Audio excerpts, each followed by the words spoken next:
qu'un désir, être près de toi et sentir tes bras.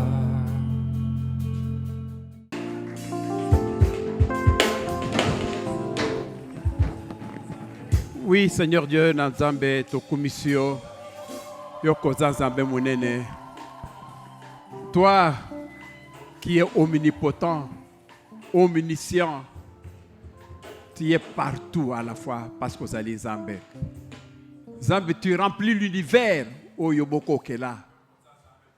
Kolo, ozali likolo ya nyonso, ozali munene. On ne peut même pas te comparer. Te comparer au nanaine. Yonde bukeli ya nyonso, biso nyonso te bikelamu. Toi, tu existes depuis que le monde existe. Non, avant que le monde existe, parce que Yonde a créé le monde. Oui, tu n'as pas de commencement. Ozali pe na sukate, nzamba lola. Ozanga papa, ozanga mama, ozanga koko, ozanga ndeko, donc ozanga généalogie. Oh Jésus, na commission, na munene na yo, avec tes bienfaits, Seigneur, na sanzolio. Zambe nous voici si ko awa, pona kosolo la lisolo na yo, pona koloba liloba na yo, pona zambe yo de koloba parce que lilobo ezeli liloba na yo. Alors remplis biso na liloba na yo Zambe. Pese biso maloba, bakanisi, oriente nous. Biso tozala kaka ndengena lobaka lokola kaka baffle yondo zali na micro Zambe yo loba bare no bayoka bapambolama yango na kombo na zali kotelemela milimu nyonso ya mbido na kombo na Yesu Kristo milimu nyonso eza kotosa kombo na yote sasa ipi na bebisa ngo na pameli ngo na kombo na Yesu Kristo na lubi Seigneur yo moko konza yo moko kita yo moko prend possession ya culte oyo lokumu kema sanzo le kakobele pa na yo na kombo na Yesu Kristo pe umbikisi na biso tusabili bongo amen. Oui, tozali koba na sujet na biso tobandaki ya principe ya Nzambe. Nzambe lingi nini? Tolobaki ke soki mutu aza kolanda makambo ya Nzambe, Nzambe azalaka vraiment s'il y a quelqu'un plus facile et sans Nzambe. Je suis en train de préparer ce qui n'a qu'un ici principe de Dieu ici. Je suis en train de préparer sujet moko pour comment bana Nzambe besengeli koza basengeli ko sambela basengeli ko sala nini po basimba bilakeli ya malamu ensemble. C'est très important, très nécessaire. Je suis en train de préparer ça de temps en temps pour que les recosala après to sala yango. Thème na biso sous-thème, thème na biso zeli ba principe ya Nzambe, mais sous-thème o tozana ngo ezali ya reconnaissance. Na reconnaissance ngo ezali ba reconnaissance ebele, tozali siko na reconnaissance envers Dieu, reconnaissance envers Nzambe. Tomonaki na bino dernièrement denge roi mobimba, roi munene, roi Nabucodonosor, roi wana akanisaki ke yende amikomisi roi, akanisi ke yende atongaki Babylone, c'est-à-dire kotonga lokola ville moka munene. Alors roi wana zali kotambola boye na terrasse na ye, na balcon, aza kotambola aza koloba ke voilà Babylone la grande, Babylone la ville, où nga natonga na makasi nanga moko, natonga po na gloire nanga moko.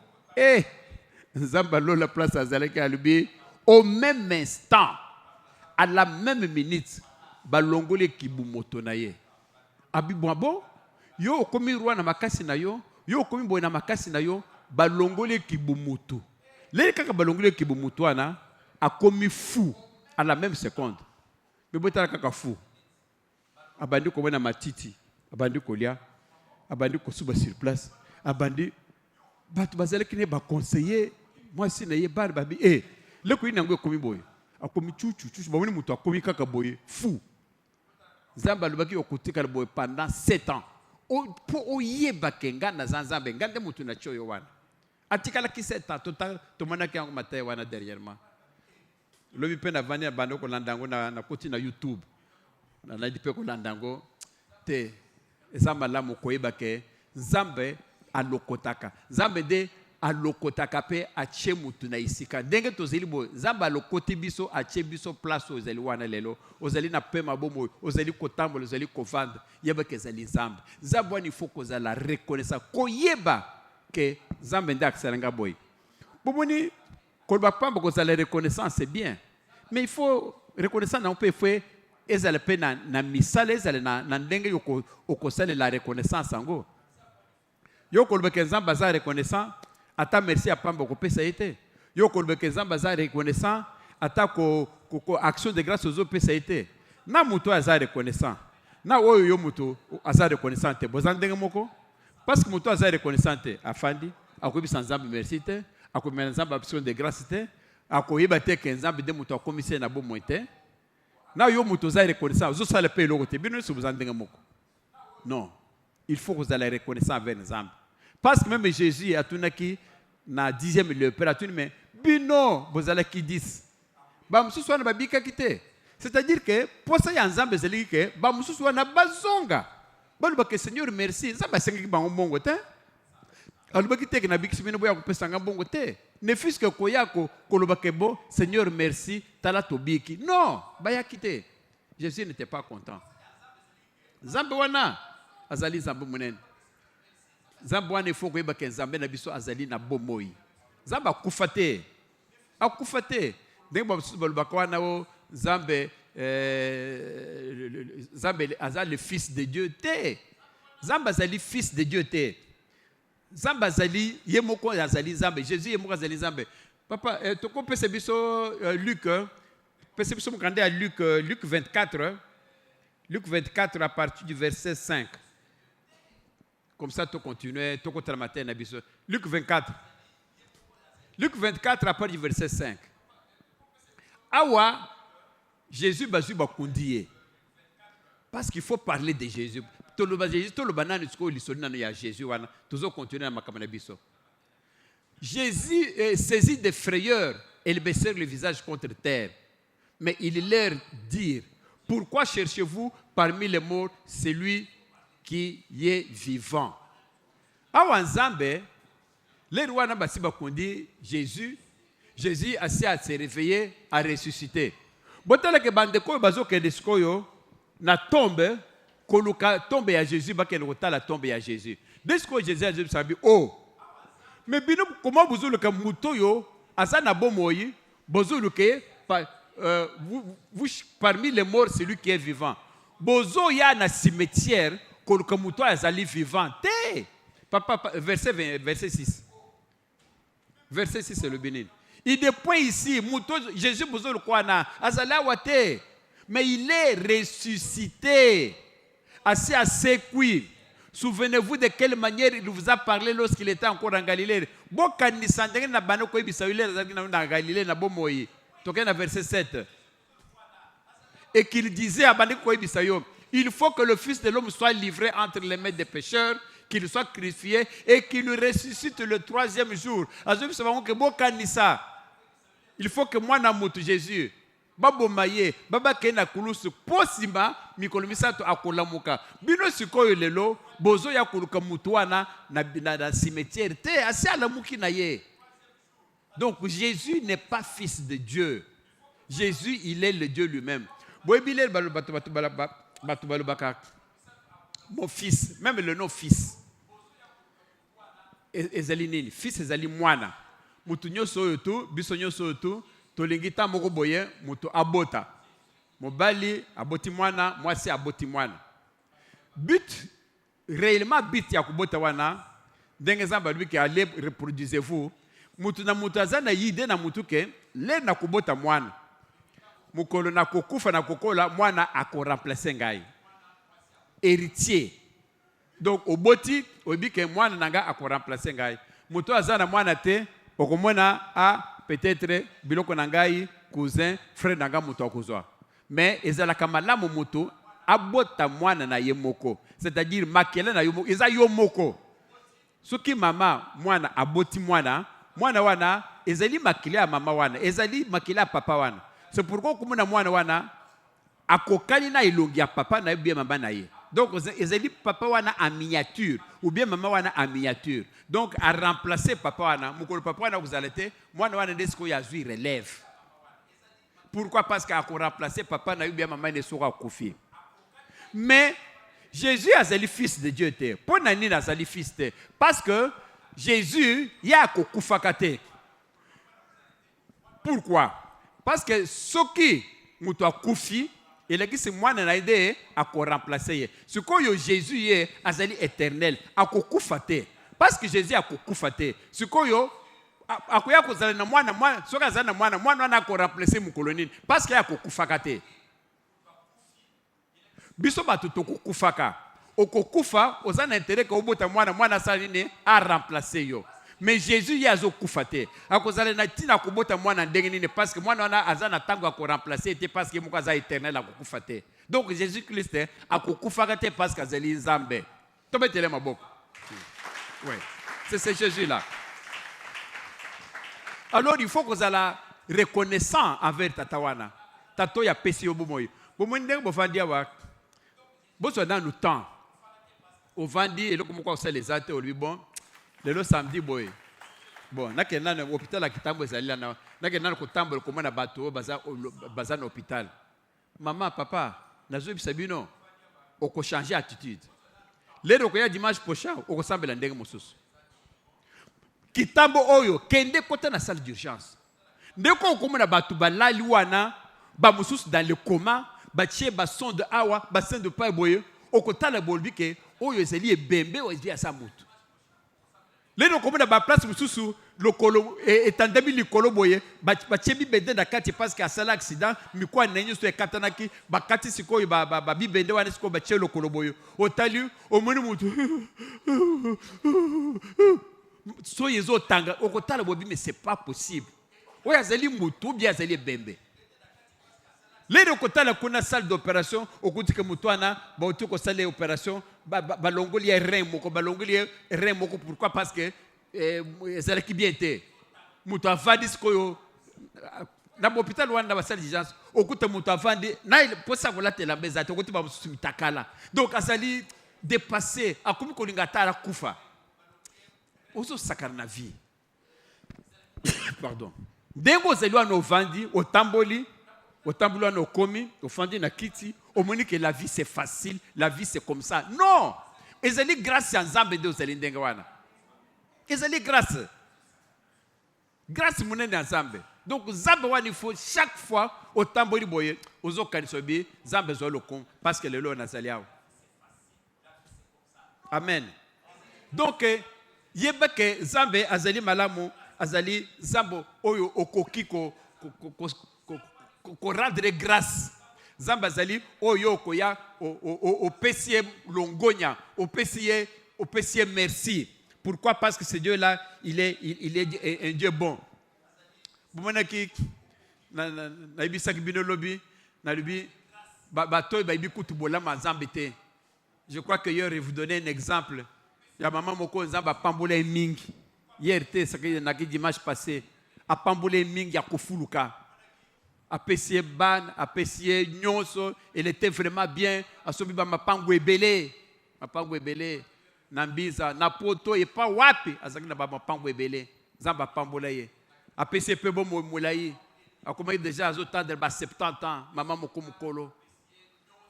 Maman na yo kaka appel.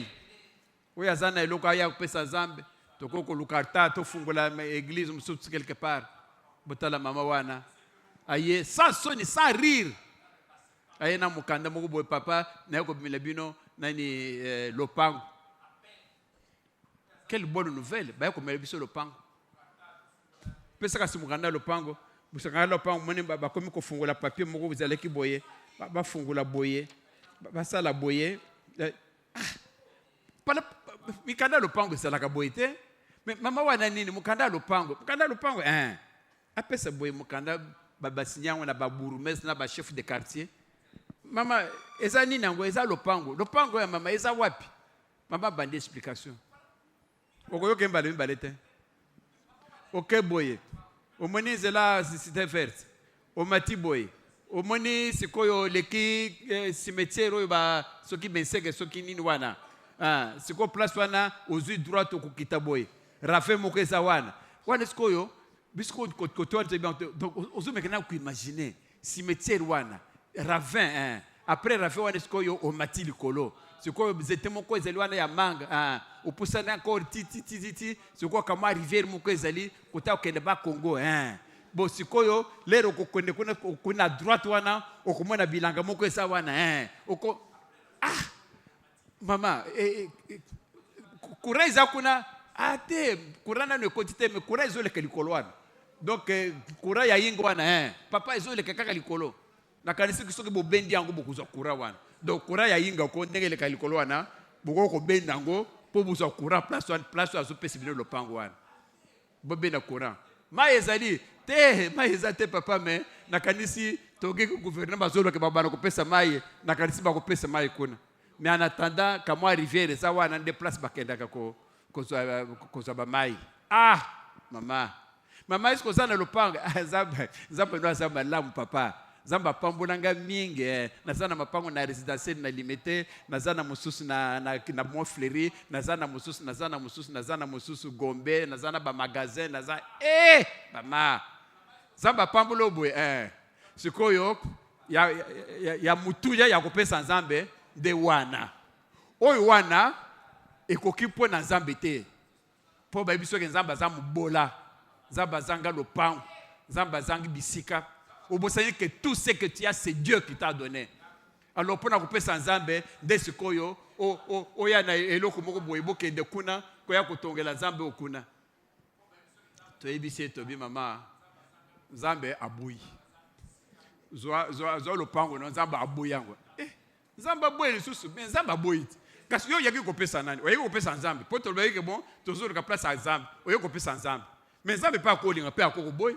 nzambe aboyi zwa kende nango okoki kochola nzambe jusqu'à ce niveau là te nzambe alola osakana na ye non liloba ya nzambe ezoloba nini papa topesa Luc 16:10 Luc 16:10 Luc 16:10 eza koloba nini mukanda nzambe eza koloba nini na mukanda ya Luc eza na Nouveau Testament Luc 16:10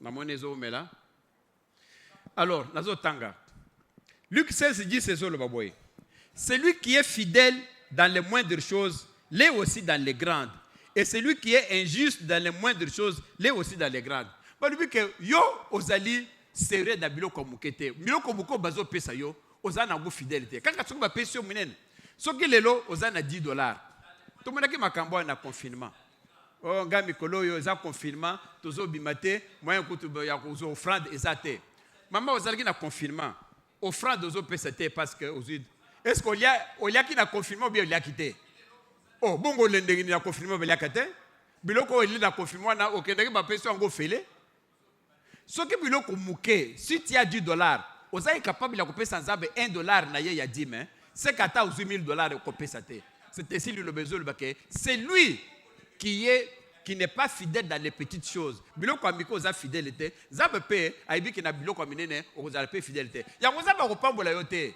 oyo ezali liloba ya nzambe ezali liloba ya nzambe bino bato bazalaka nga na kopesa offrande naza na mbongo te nga bafutanga 50,000 bon 50,000 na oya kopesa offrande na 50,000 wana nzambe kutu mutu aseli kozwa 50,000 wana mpo soki ye te mbelo ozwa yango te mais apesi yo 50,000 wana dimi ya nzambe ezali 5,000 pesa ye lelo akopesa yo 50,000 oboyi kopesa nzambe nzambe atali babi oyo napesi 50,000 oyo yanga kutu areconnaître te okopesa 100,000 akopesa yo pe te akolobaka kaka eza moke parce que babesoin ne ezali ya 1 million opesi 50,000 aboyi kopesa yo ata 100,000 akopesa yo te parce que babesoin na ye kutu ekosila te c'est ça Zamba pambolaka, mais il faut être d'abord fidèle. Ozali fidèle dans des petites choses. Zamba peut accompagner koza fidèle dans les petites choses, accompagner sur les grandes choses.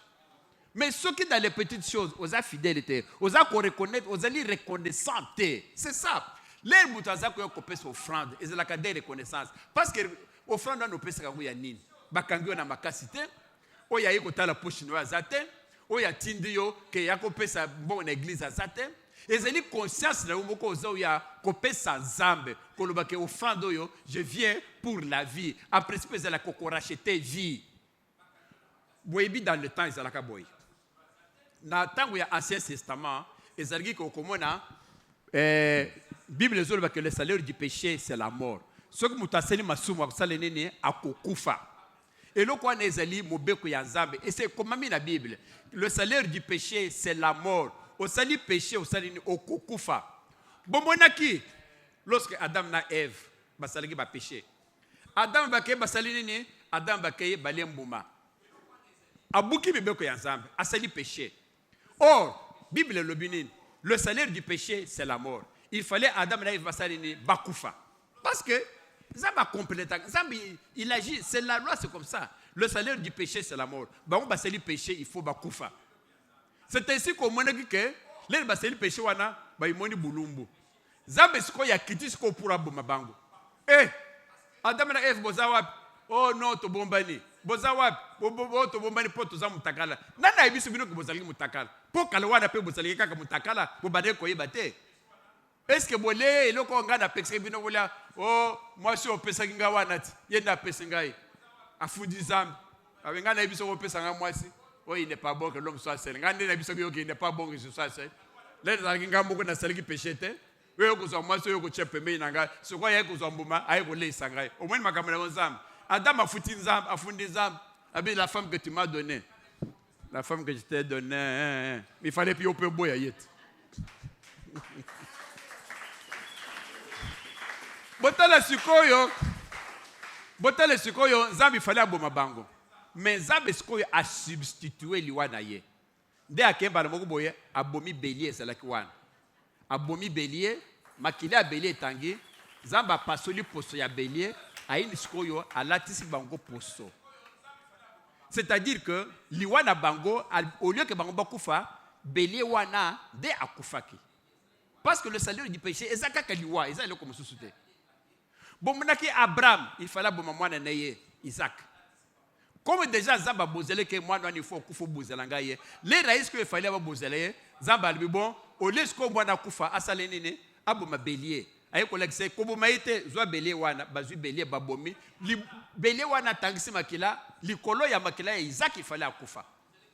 Le salaire du péché c'est la mort. C'est ainsi que dans l'ancien temps, et c'est là que ce koyo chaque année, chaque moment, ce que mutu aseli péché akoya nini sikoyo ayena nyama ti et pas sacrificateur. Oh gana seli masumu na yebaki biloko papa na biba ki boye na yebaki na seli masumu na finga ki boye na salki masumu yango na kutubel masumu na ye olianga na kufa yango na ina ntaba oyo.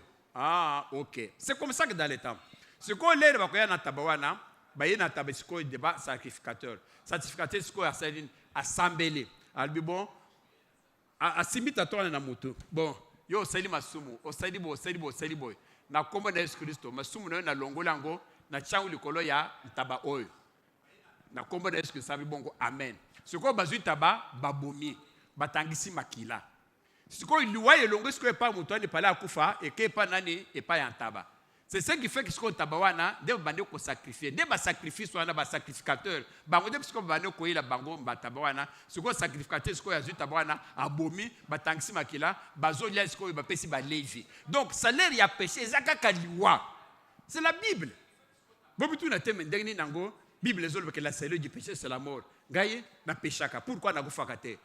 Okufakate parce qu'il faut même offrande. Offrande même kawana tu rachètes ta vie. Na masumo yo sali tu donnes ton offrande pour na connaître que Nzamba pesinga bomoyi atinga na mubo yangwa na mili offrande tu ne meurs pas. Sikoyo pour na reconnaître bomoyi ya Nzamba azo pesa yo te. Ozo sala kaka lokola mama wana. Kokende ti na monga fula na ravin kuluka lopa ya Nzamba. Awo kutu pembeni. Kota encore na bazangungu. Kota na kipese kuna oloka ya Nzambe po kuli ya Nzambe nde za bien po na tina na yo. Ya Nzambe nde akitoko, ya yo nde ya mabe. Amen. Eloko yo tolobaki yango lisusu. Tokozongela yango na kanisi na lobaki yango l'air toteki matemo susu sur la badimina ba offrande. Mais tozonga la matewana peut-être ça fait déjà sur 3 ans to tegi matewana. Okomona ba maman, surtout ba maman na biso to lingi bino mingi. Mais ba maman bateka ka ngana sina mona pe. Ba maman bateka ka ata toza maman moko azoteka makala. Okomona mwana zawana achimi pour ya makala wana azoteka. Okomona mwana baye kosoma mukia mupuka makala moko. Mutwana memi mbongo moko tali mbongo bi mbongo pasuki boye te oyo mama kolinga ngo te aya te ngana zana mbongo sute mwana zwa kaka te zana kene kutuna mama mwana sikwa ya zwi mbongo wana mama ye tale 1000 francs papa na pesinga tale ndenge zeli mabe mama wana tale bi mais kasi azana mususu abi azana mususu bomba mukaka tokene kopesa wana église bino c'est ça Zogo kaka tokene kopisa wapi église de mobola ko église de azwaka ba poubelle église te bino nazalata na fimbo lokola nzambe vraiment na landa muto ya zoluba makambo ndenge wana zamba lola zambo kolombongo kolo argent Desko mbongo wana olbike bomba ngo tokene kopesa na église lelo ko na église wana pe na respect nyonso to komona mama ye azo tambola azo dende abimisi siko 100 francs wana o ya kopesa na église wana ya kitoko nde ya bomi na ndako ya église wana siko nde ya pesa église wana zo katseka azo pesa nde nzambe pasa wana azo tala bi mama Albertine ozo tretenga boye mama na ngai boye soko yo moko kokosalela ngo te est-ce que église pesa ba kokosalela ngo parce que ça ne peut pas kotaka kanaka na wezo yo moko kotaka kasi ndenge siko oyoko pesa ye na yo wana na motema ne wana ozana conscience ozongi omoni ke bon na pesi siko nzambe na zozela pambula ngai opesi ye nyei akopambelo nyei mais c'est ça non yo pesi ni opesi eloko opesi wana ya mabe yeba ka kopambula pe eloko opesi ye wana il ne faut pas faire ça notre Dieu est un grand roi papa pesi biso na mone de comme kopusana Mukanda Deutéronome 8:7. Toko bandango Deutéronome 8:7 tina 17. 8:7 et 17. Boyo kansambe denga lingi Deutéronome 8:7. Oh 7 hein. Le Seigneur votre Dieu va vous faire entrer dans un beau pays, arrosé par des torrents et par l'eau, de nombreuses sources. Nani papa Windows. Est-ce que vous avez azawana? Est-ce que version est version français courant d'accord. Le Seigneur votre Dieu, Zambe, Bible mutezolba, le Seigneur votre Dieu, c'est-à-dire Zambe na yo. Quand on dit votre Dieu wana, quand c'était que votre wana bazolba na Zambe ya nani? Zambe na yo papa, Papa comment nani? Papa Mike, Zambe na yo, hein? Maman comme si manani. Donc, le Seigneur votre Dieu, c'est-à-dire yo, Zambo ya yo. Donc, Zamba albike, il va vous faire entrer dans un beau pays. A koko c'est bien un pays à Kitoko. Oh les rois nesko ba na Israël nesko yo, bazo promettre ba kenokota na Canaan. Va vous faire entrer dans un beau pays, arrosé par des torrents et par l'eau de nombreuses sources qui jaillissent des profondeurs dans la plaine ou dans la montagne. Balbi ke nzamba zoko tsebino na mboka ngweza kitoko maye ezali ebele maye ezobima na ba montagne maye source ezobima boy bonko na kitoko des places nzamba zoko tsebino nzambe déjà ezobisa ba na Israël ke yenda zoko tsabango il faut d'abord osa les reconnaissant que les kokota place wana okokota na makasi na moko te nzambe nde azofongola bino zela kokende Canaan akubundele bino bitumba ya bokolonga ti finalement bokokoma na mboka wana il va vous faire rentrer dans ce pays là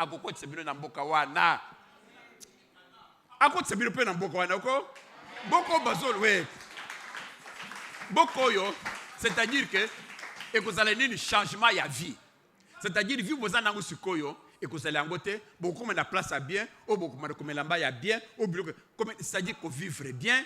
Moi nazangi milk nenge bébé nanga na moni mama mekuna wana akozanga milk te akozanga céréales te bokozana vie la bien ndemboka kitoko yo balinga ko tsebino na Nzambe c'est sa volonté en Nzambe bozala bien toke na verset 8.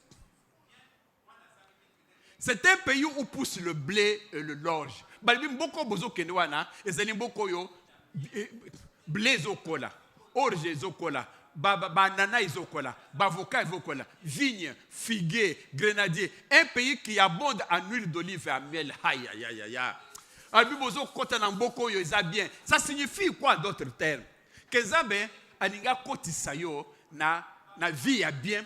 Oyo kozala na pasité, ozange loko kolia te, ba olive kozala, miel kozala, biloko nyonso tia kitoko wana. Nana azopesa ngo Nzamba lola, na azobisa bana Israël, azobisa bino parce que biso nyonso to les ba descendants ya Abraham. Nde azobisa bino ke bon, alinga kotisa bino na place oyo ya kitoko oyo.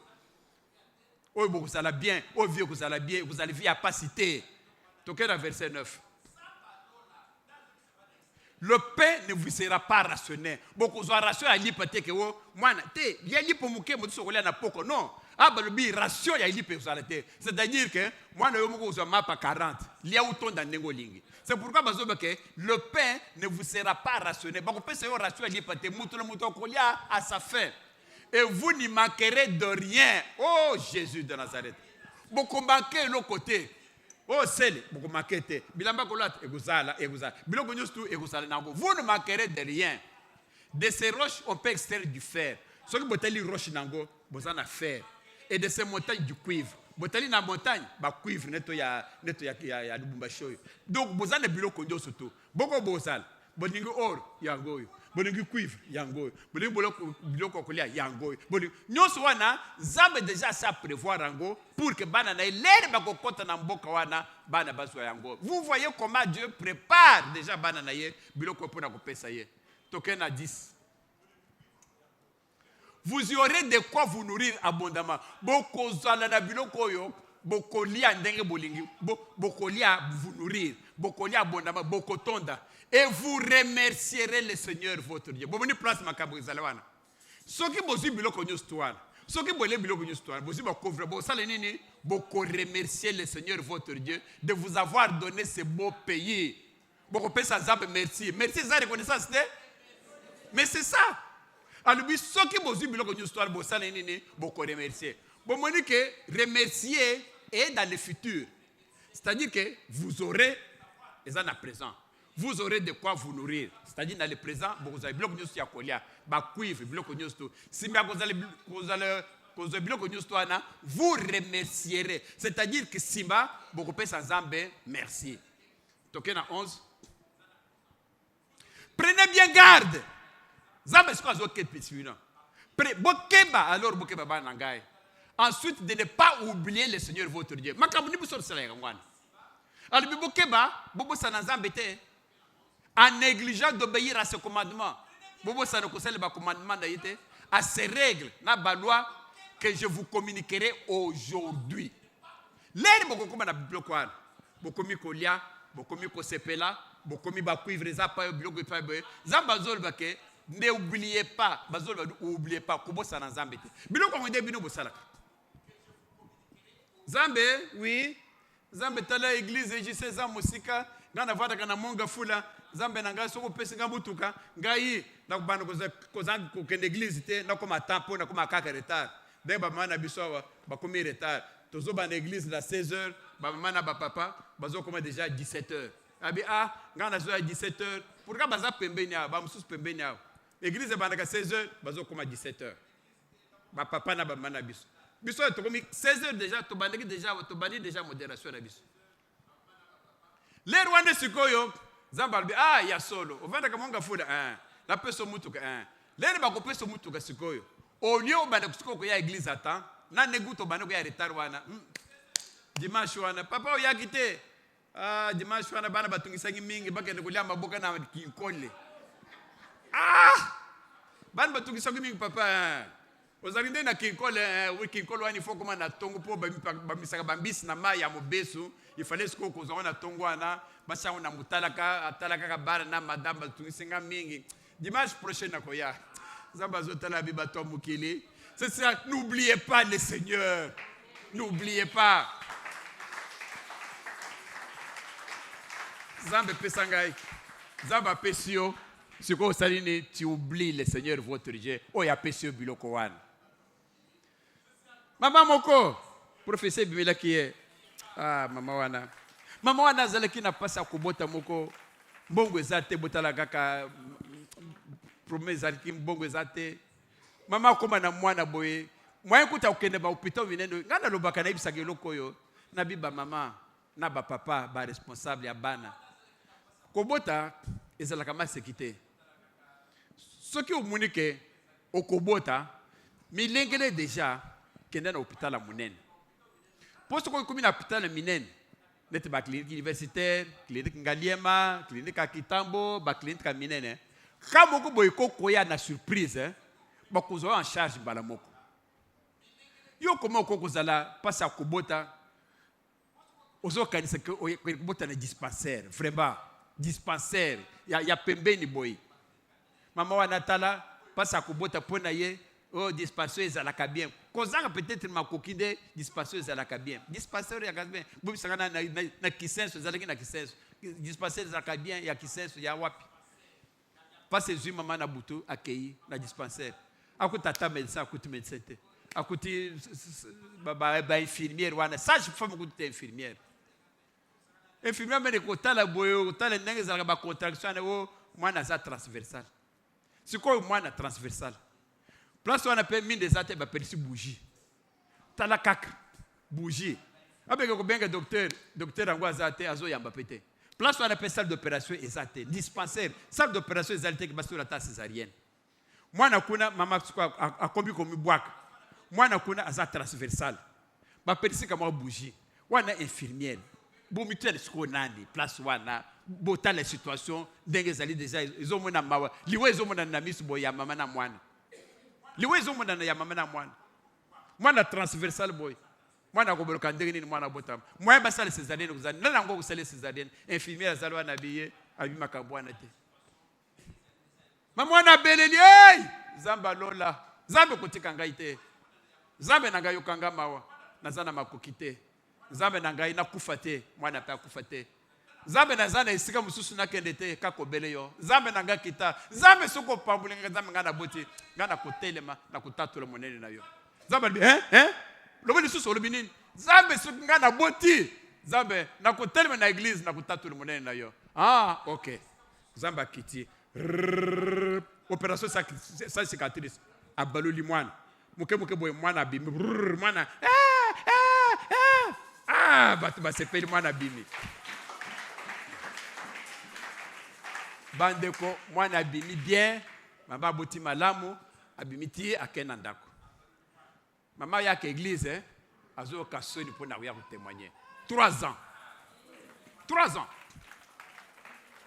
Jini mungu bosiko mwana wana malaje kangiye. Botala mama wana aina église. Posambele pona mwana ngai, vraiment nazo comprendre te, mwana ezakaka baribeza asma, eza sukinini.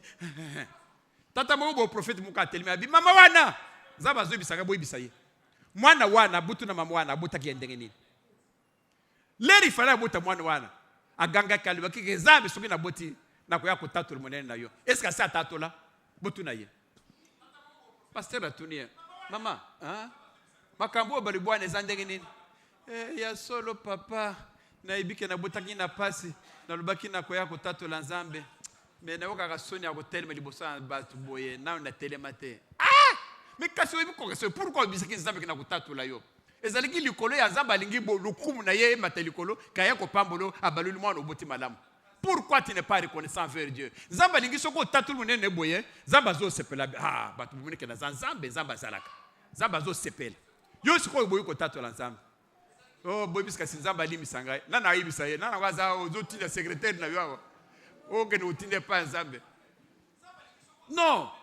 Nzambe alingi reconnaissance. Papa Tokeye. Tokeye na verset 12. Vous aurez de quoi vous nourrir abondamment.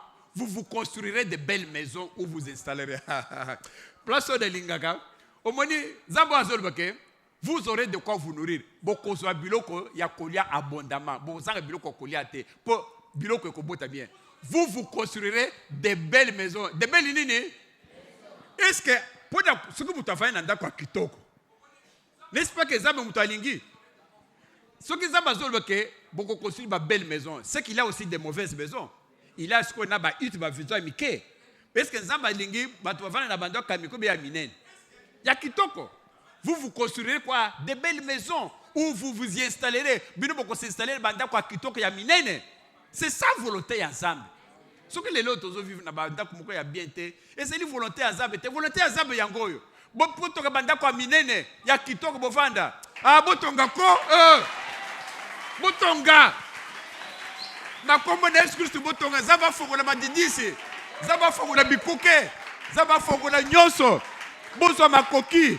Ce n'est pas encore tard. Botonga ba belle maison. Banda ko vandi pe kitoko. Mwana na chambre na ye. Bozana salle à manger, na cuisine. Bozo vanda kwa kitoko. Voilà.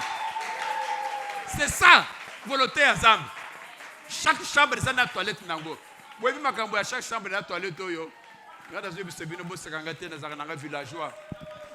Na kosaka te bino nde bolobaka bobota miawa bokolawa ngaya nganyao na zaka na villageois.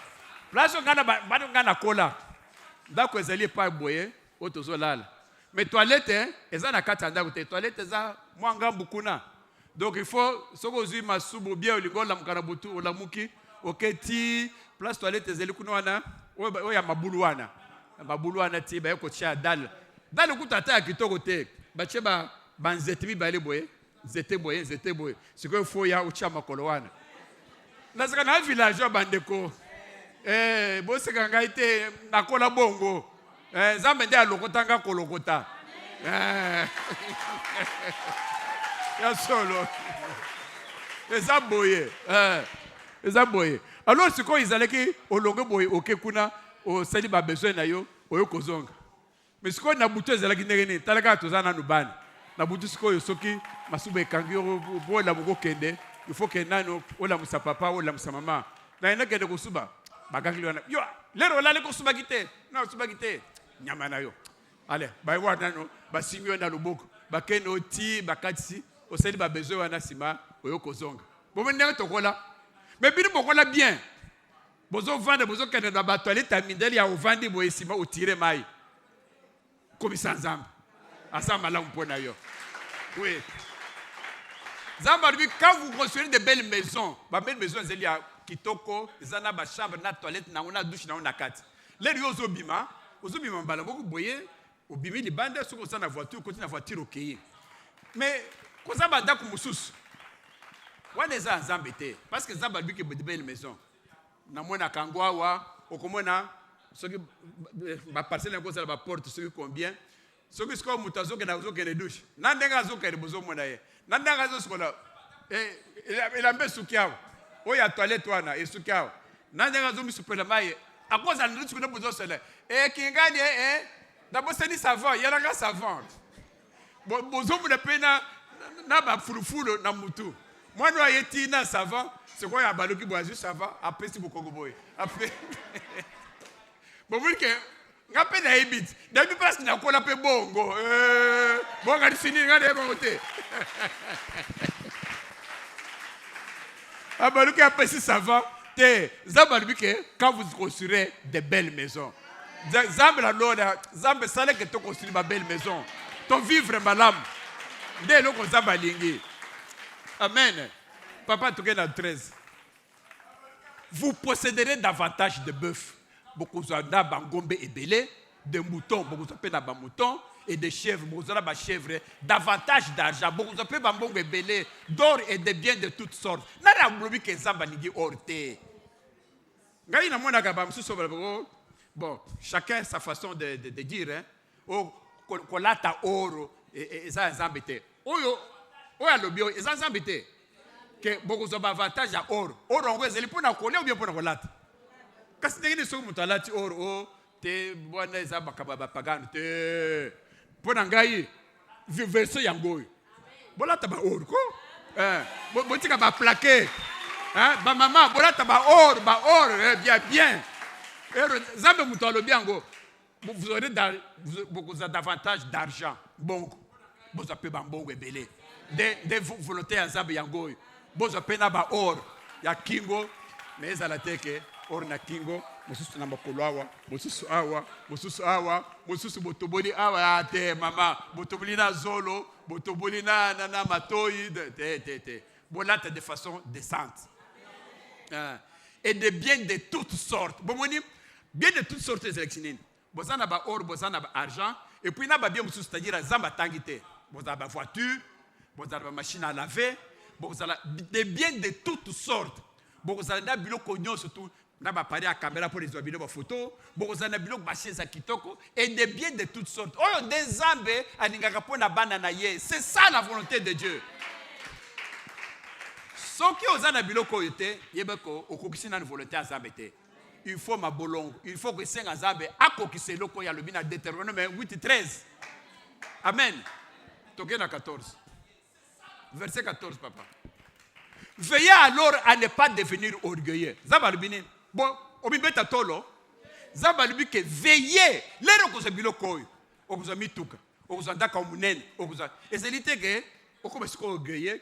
Les Rwanda sikoyo ozana ndoko munene lokola Nabucodonosor Rwanda otelemi sikoyo na veranda ya ndako na munene wana omoni mwana mazaka zole pepe mama mazaka toshe mazaka nyama na yo ngana allez bima zala musikale wapi mbowo yo pichu allez yaka la daye mwana ukinde wana kimimbango abi bazotindela ngambwa mama pour comme avec une belle maison yango ne de comme orgueilleux. Zamba dit que veillez à ne pas devenir orgueilleux. Kozali loko zamba yinakate ke lolendo. Tumune ki urana bukonozora. Lera za saliki lolendo. Kenga dena tunga ki na dinga ki Babylone. Zamba sali nabi yo za orgueilleux. Yo tunga ki na makasi na yo. Biloko yo lero ko construire grande maison wana ezali na makasi na yo te. Zamba de mutapesa yo. Zamba dit que veillez à ne pas devenir orgueilleux. Kozali orgueilleux te. Au point d'oublier, au point que c'est le Seigneur votre Dieu qui vous a fait sortir d'Égypte où vous étiez esclaves. Comment ça n'était qu'un zambe, en Égypte, dès à Pessimino Bilokoyo. Quand sorti d'Égypte, Zaline, les lois tozayo kozang, biso tovanda tozayo kozang, quand sorti d'Égypte, Zaline, Mukoloko Sambel, Neutozo Sambela, Zambe Big Sangai, Zambe Pambolangai, Zambe Talevinangai, Zambe Squad pour sortir d'Égypte. Quand bibiso ce qu'on a situation à passer aux anango. Les gens qui ont une situation yo, au bimi boye, au keneki no zo ke kaka soki wenze, au moni kaka type boye ya telemi, madame oui, na moni yo kitoko merci, mais tobeta masolo, bala nungako, bala nungaka, na bala yo, to bala mo bala ni mo bala bien kitoko, au komi lobi États-Unis, au zozonga Dubai zongi. Mamba okomi siko epana yo ovandi ozumwa na musala oyokomona siko ke yo za papa oza mama siko bakoki ko bengo mama ozoya boye mama na dala mukite mama lero kulamka na tongo obimi boye okuti ata nanu balonguli pousse na mesete obadi ko gangela mwana musala lokolo zo gangela mbwa yo nana opoise na te pona nini tala keba na yo lero kupangisa sala malembe ko boma vitura na te est-ce que pas na bilo bosana ngo keba Maman, le nez de boy. Obosani, okomi orgueilleux. Obosani place yo yubima. Obosani kobani ko tambola. Na sepela kana image moko maman première dame. Moi c'est ancien président Kabila, maman Olive. Maman Olive abimisa ba photo moko boy n'habite sur monango. Abimisa ngo attendant ngo public. Et le capé de la télévision. Les Rwanda qui côté ceux qui voient par exemple nos films là abusé ba photo n'est à Kalele qui na 16 ans 17 ans bazo la qui ça y est na camion bazo kende ceux qui goma ko kende village ko kende kuluka ba mandioko ko ya koteka ye moko abimisi ba photo ozomone na tali photo wana bi zambalola zambolo kotaka oyo nazolo bango a public eza pe ya sol peut-être ba mususu na ba mona ngote bamsusu babona eza sol abisa ba photo ya bomwana na ye denga kola place azalaki denga azalaka okotala deux fois to bi maman yo lelo akomi maman munene akomi okopousse okomone kutu ndenge nini komone pa bo pese mboto kopese ndenge nini mais bota la place à outil okondima te les razalaki les wana il pouvait même pas s'imaginer qu'un jour akokoma moi sandenga wana maman sikoyo olongo ndenge wana okomi na mwana musala okomi ko bisobi keba na yo est-ce que pas na bino ezalaka pangusango malamu sinon to ko bengana na musala maman keba na orgueil keba komo sanate alors zamba lobe alors veillez ne pas devenir orgueilleux.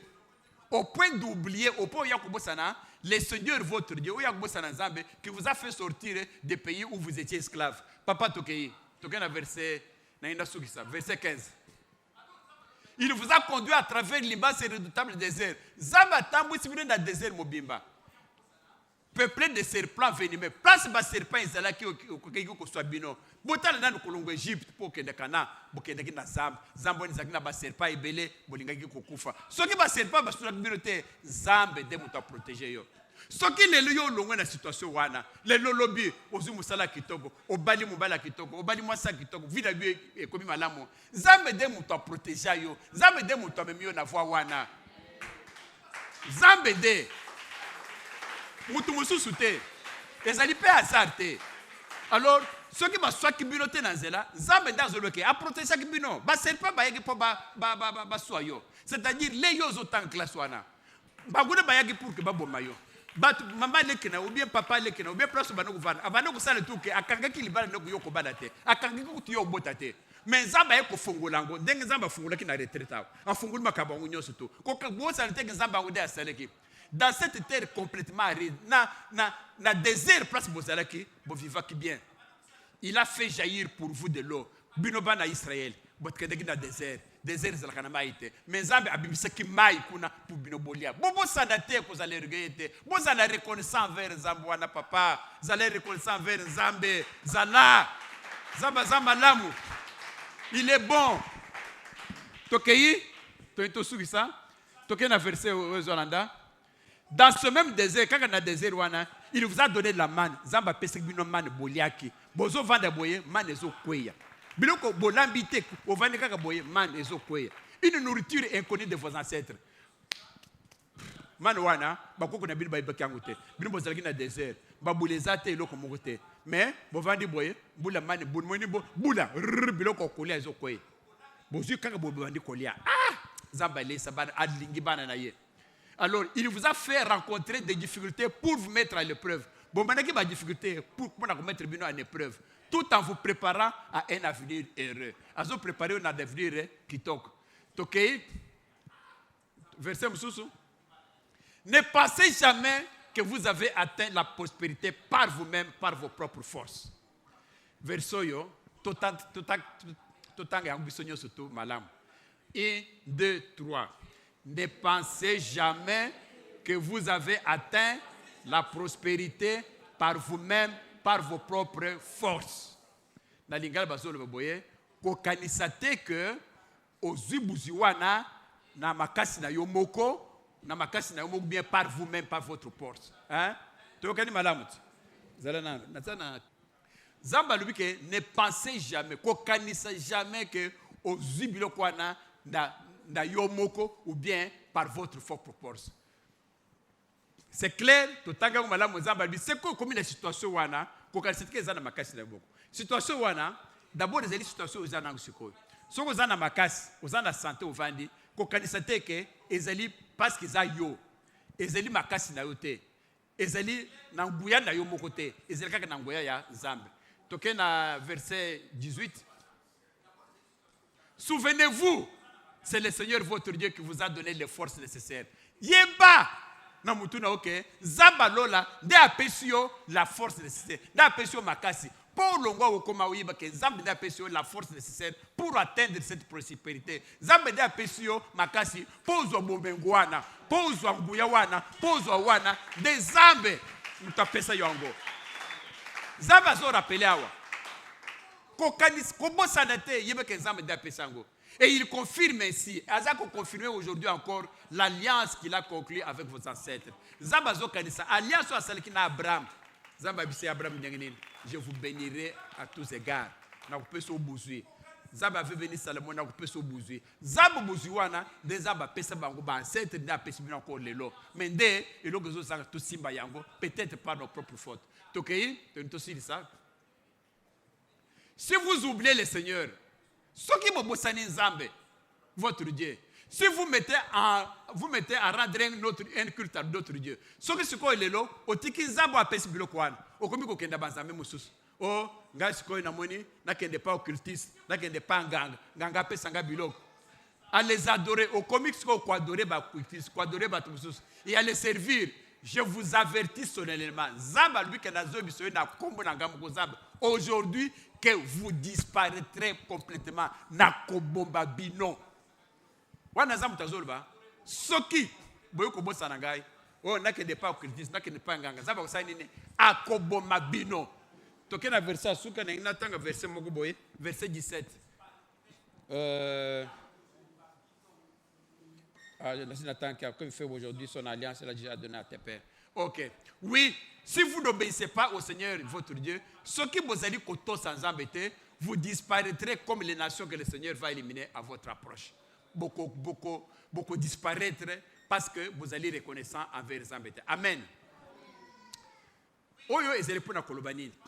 Tozo que le verset 17. Papa, tangale biso verset 17 et tozo se va na to reprendre ngo. Verset 17. Ne pensez jamais que vous avez atteint la prospérité par vous-même. Kokanisate que ozu bozu na yo moko na boya na yo moko. Par vos propres forces, la force na yo moko. C'est-à-dire que kokanisate za force nani ya Zamba. D'où il faut que vous allez reconnaître envers Zambwana. Ce que vous allez reconnaître envers Zambwana te. Zamba pesi bozu. Ce quoi ozu au soutien Zamba, au banu que le sale bazam au Zamba de vous allez disparaître. Il va vous faire disparaître. Bala moko boy il kamono pesil. Amen. Zambe apambola bino.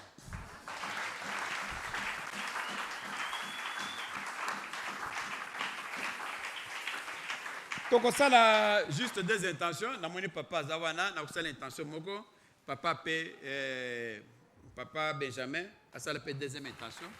Comme ça tout ceux qui s'apprient na biso ya lelo. Donc tellement intention na biso à prière.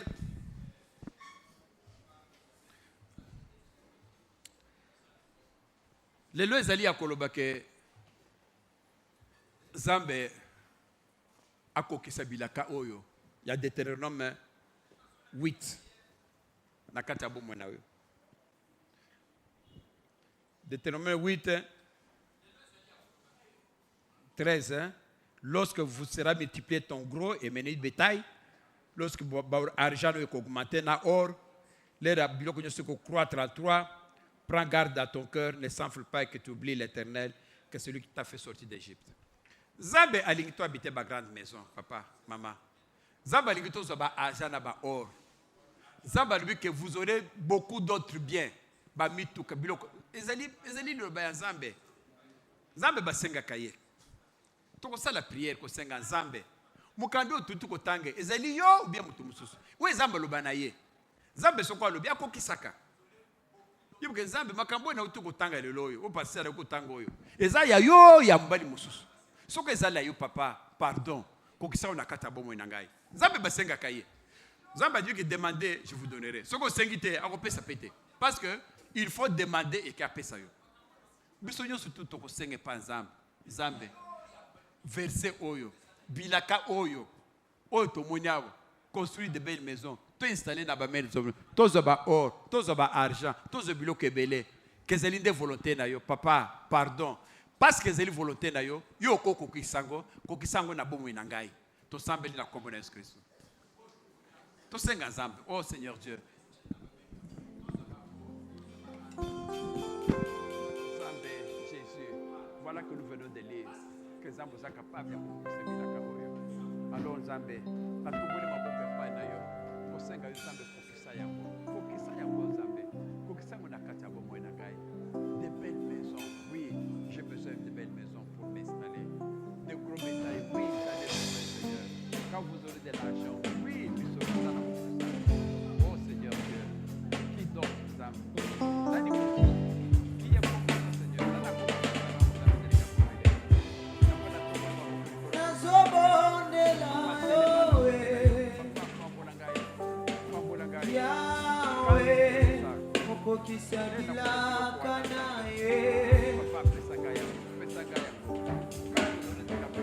Seigneur, que je ne puisse pas m'emprunter d'orgueil. Vous avez le bon orgueil dans la Katanagai. Le bon orgueil dans la Katanagai. Ça me donne le point de vue. Ça me donne pas pour la vie. Ça me donne pas pour la vie. Alléluia.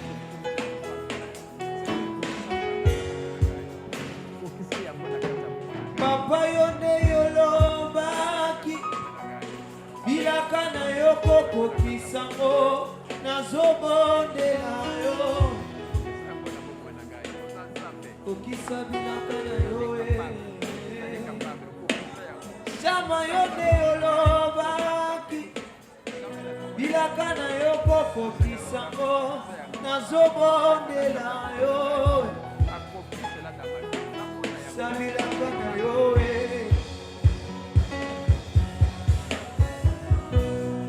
awe nazobondela yo yawe okokisa bilaka na ye papa yo nde olobaki bilaka na yo Sala prière. kokokisango nazobondela Loba Zamba pambola yo. okisa bilaka Zamba pambola yo. Sambela senge pa la Zambe. Jésus mon meilleur ami Zamba posa to tsonga bandako ya minene. Zamba sana posa to sala makambo ya minene.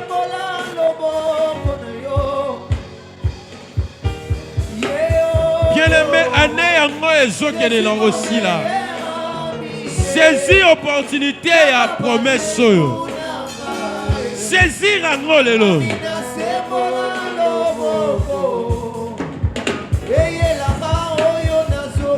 Jésus. Zambalo la yelanga ona zoluka. Soko zoluka mapangu zwa yango. Soko zoluka élévation zwa yango. Soko zoluka voyage zwa yango. Yes. Nani akufa ponga nazwa bomoya Zambalola. nani babwakela soyi ponga nazwa motuya nani abetama ponga nazwa tina Et la oyo zoluka. mon meilleur ami Jésus. eyelanga oyo nazoluka Ane oyo e la oyo zoluka. oyo nazoluka Ane e la oyo zoluka. oyo nazoluka lelo Ozoluka diplôme. eyelanga oyo Ozoluka licence. soki mpe libala elanga Ozoluka nini bien aimé. soki mpe mariage elanga oyo nazoluka Loba Nzambe yelango nazoluka. oyo nazoluka lelo eyelanga Yes. oyo nazoluka Zamba zamalamu. La monnaie a posa prière. Vendredi aux angateto au sambe la ming et la ozoluka. Ozo prier pa ina zambe. Nabi vendredi aux angate.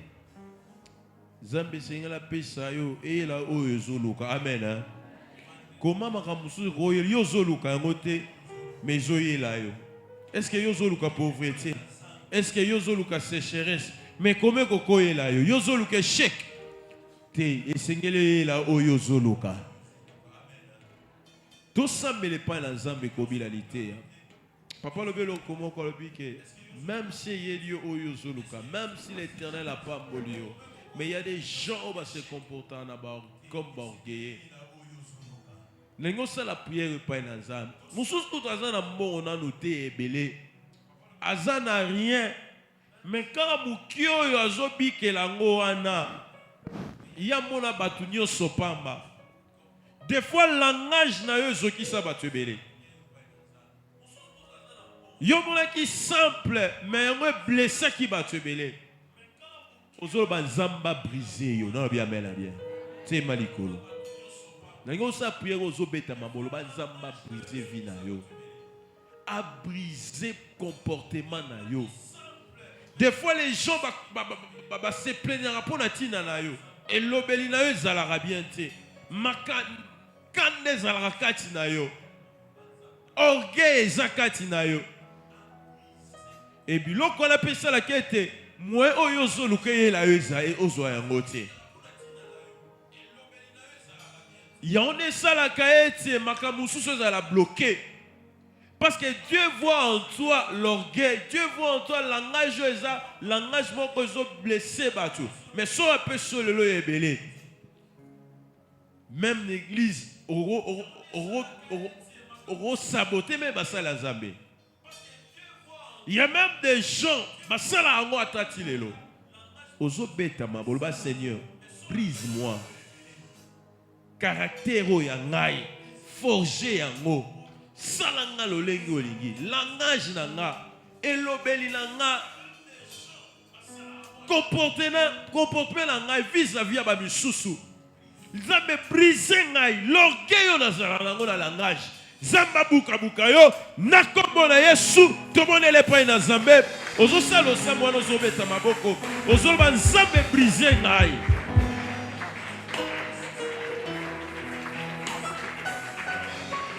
Omi yebi malamu. Yo benga batu bakantu puku. Kailoko yo. Kabuano yo. Loba Nzambe brise nga. Kanda ezalaka na yo wana. Nzambe lola longola yango. Orgueil wana. Hypocrisie wana. Maloba no ezokisaka kaka batu. Yo za na facilité kosilika. Oza na facilité. Ya repos ya batu misusu. Non. Loba Nzambe na la posa brisement. Na la posa brisement. Maman Nzambe brisé yo. Nzambe sala lolenge na ye. A forger caractère na yo. A forger comportement na yo. Ce qui a un obstacle. Lelo. Nzambe forger yango. Nzambe façonner yo. Oui, ce qui rose à l'obstacle, il peut mourir na yo. Loba Seigneur, pesanga lolenge na kozala. Salanga mona na yo. Prie bien aimé.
Amen. Nzambe na biso. Père, je n'ai qu'un désir, être près